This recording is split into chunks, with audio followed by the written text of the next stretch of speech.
Bonjour.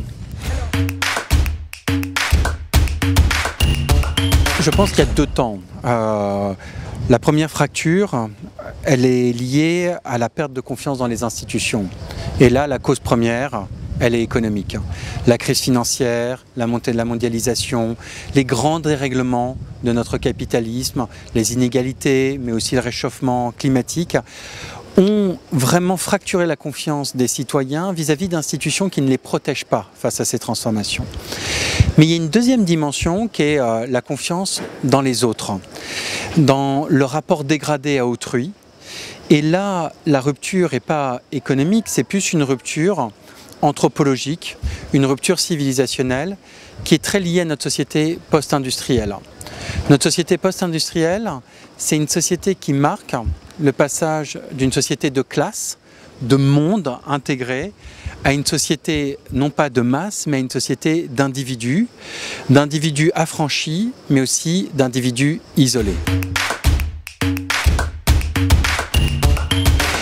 Je pense que Patrick Boucheron a posé une question fondamentale qui s'adresse finalement à nous tous, experts, politiciens, dirigeants et puis surtout économistes. C'est qu'il existe non seulement une certaine défiance des experts vis-à-vis des citoyens, on n'a pas suffisamment cru à l'intelligence collective. Et si on veut reconstruire de la confiance dans notre société, il va falloir vraiment que ça se fasse dans les deux sens. Non seulement qu'on puisse ouvrir à de nouvelles formes de représentation démocratique, ouverte à tous les talents, ouverte à toutes les diversités sociales, géographiques, mais aussi que les élites, les experts, les politiciens s'ouvrent et les administrations s'ouvrent et fassent confiance aux citoyens. Mais j'ajouterai un deuxième point, c'est je pense que ce rappel montre aussi le besoin d'humilité.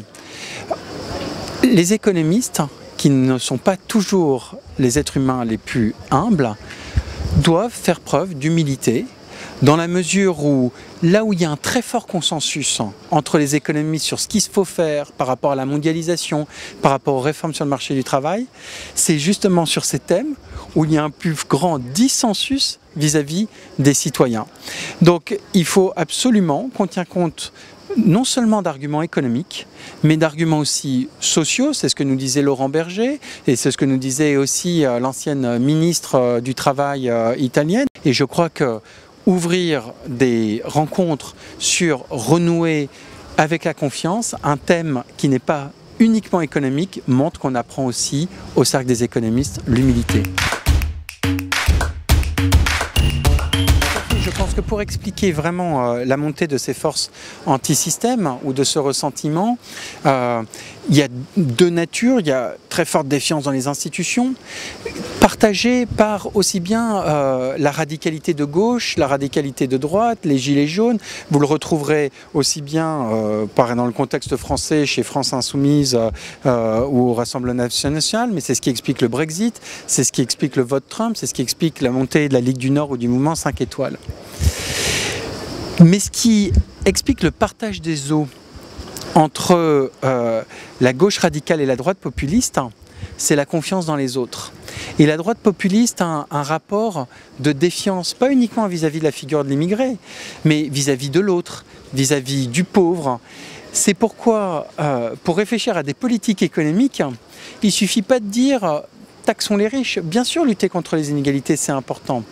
Mais ce que nous dit cette société post-industrielle, cette solitude, c'est qu'il y a une recomposition des territoires, une recomposition de la solitude au travail qui n'est plus encadrée par des modes de socialisation traditionnels dans des entreprises fordistes.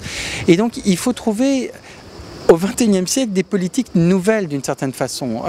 Pour dire les choses différemment, au sortir de la crise des années 30 et de la Seconde Guerre mondiale, le capitalisme a su trouver des nouvelles solutions, des compromis salariaux, un État-providence, une force fiscalité.